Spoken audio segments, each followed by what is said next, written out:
Now, the Health Ministry has ordered all central institutions, including AIIMS Nagpur, to install oil and sugar boards. Vivid posters spelling out how much hidden fat and sugar lurk in everyday snacks.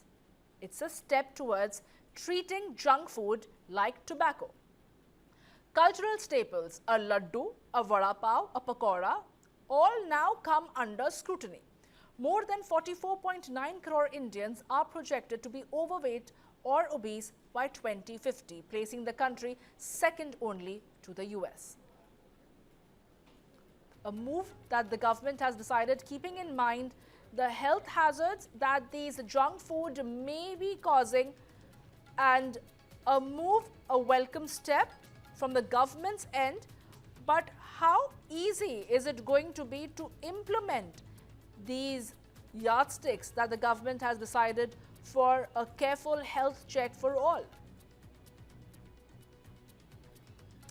Samosa and jalebi have been ranked at par with cigarettes, to say that tobacco and samosa jalebi, which are deep fried, meet the same health hazard standards.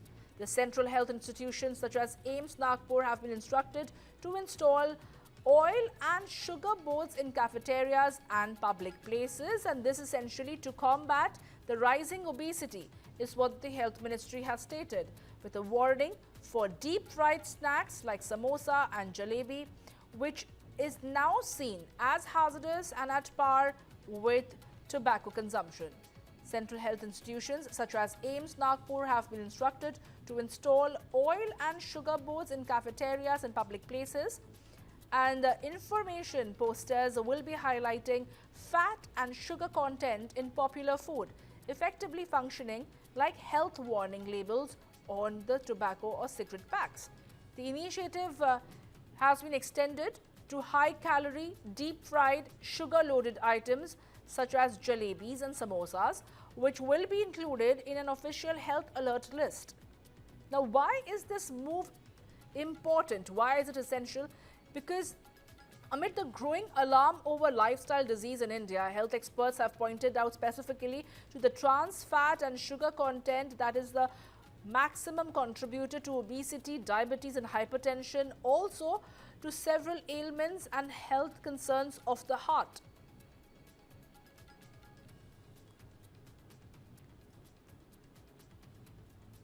More than 44.9 crore Indians have been projected to be overweight or obese by 2050, placing the country second only to the US. The government, though, has clarified that this is not a ban. The campaign seeks to empower people to make informed choices and not outlaw traditional snacks. This initiative dovetails with Prime Minister Modi's Fit India movement, urging a 10% cut in oil use and healthier living choices.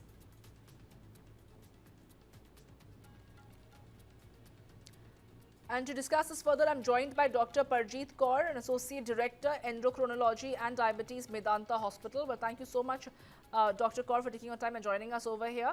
Of course, this is going to be hailed and celebrated as a welcome move from the government's end, but the government is also being very careful when they are trying to issue these orders, saying it's not a ban on Indians and their traditional snacks are concerned, but it is a health warning so that people can make informed choices.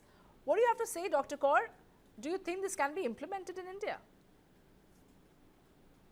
Oh, yes. I think, first of all, it's a very important and a crucial step, much needed step, waited for a long time. Because, see, the problem is that now these kind of snacks like samosas and jalebis are so much ingrained in our Indian culture, right? We don't even realize that these items are unhealthy.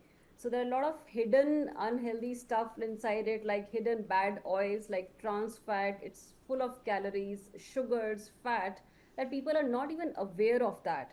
So taking this step, like we are making people aware that yes, these items do contain such kind of bad oils and sugars which are equivalent to smoking or alcohol. I think this will definitely make a huge change in making public awareness. Of course, we cannot straight away and go and ban these stuff. This is not going to work. this has to be incorporated gradually, and this is a very important step. In fact, this is a much needed step for the children as well, because obesity, it starts from right from the childhood. If That's we can exactly my next incorporate, question, Dr. yeah. Kaur. You know, it's easy to say that these dishes, these junk food, this daily Indian snack of jalebi, pakora, samosas are hazardous for the Indian health and heart health especially.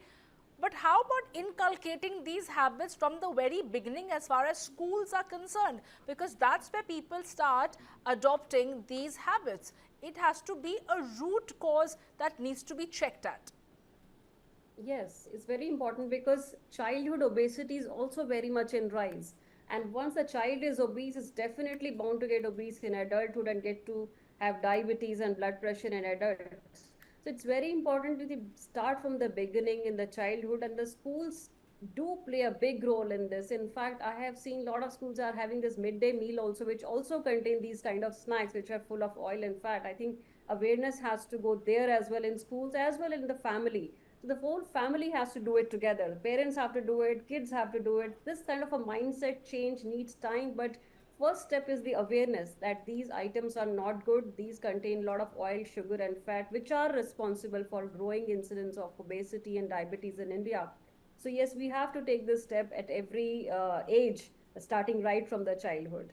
But doctor, do you think that Indians are willing to let go of their comfort food? They're emotional about their eating habits. Indians are very emotional about their samosas, pakori, jalebi, chole bhature and many other things like that. And for the government to say that, you know, now onwards you're going to have these labels, it's going to be staring in your face about the calorie content in these items. How do you think the Indians are going to react to it? And also the government will also walk the talk. They should not be serving this for the press conferences then. No, I think, see, people take it very serious. It's not like that. I think awareness is already growing about, since I see my patients, they're changing their mindset.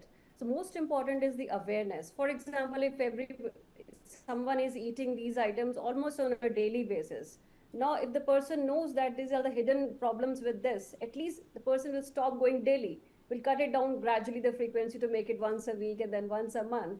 This, it will be a slow process, but somewhere where the awareness is there, somewhere is mindful, because diabetes and obesity is so common that anybody in the family, at least 2 or 3 members, are definitely affected and they know about it.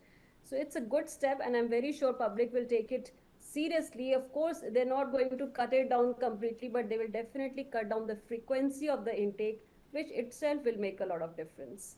Absolutely, Dr. Kaur. And the idea is for people to equip them with information and to ensure that they are aware about making informed choices about their dietary habits. Thank you so much, Dr. Kaur, for taking your time and joining us here at News 9.